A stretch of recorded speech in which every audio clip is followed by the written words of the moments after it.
Hey everybody, it's 6 o'clock Saturday, Juneteenth, and tropical storm I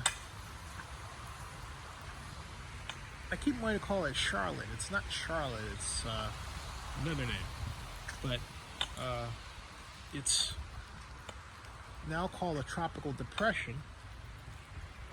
It's been downgraded from a tropical storm to a tropical depression, and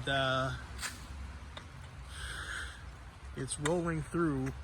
Alabama is in that direction. Where it's going is in that direction, and we're in this direction. So at any rate, you can hear the rain.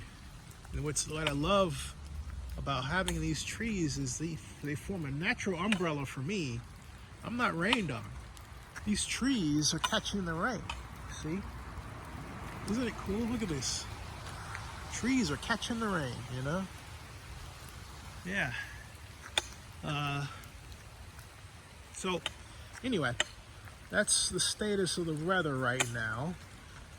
You can hear it coming down, but it's not so bad that the trees aren't catching it and protecting me in the process. Thank you, trees. I love trees. I love the trees. Thank you. Subscribe to Zenny62 and bookmark OaklandNewsNow.com.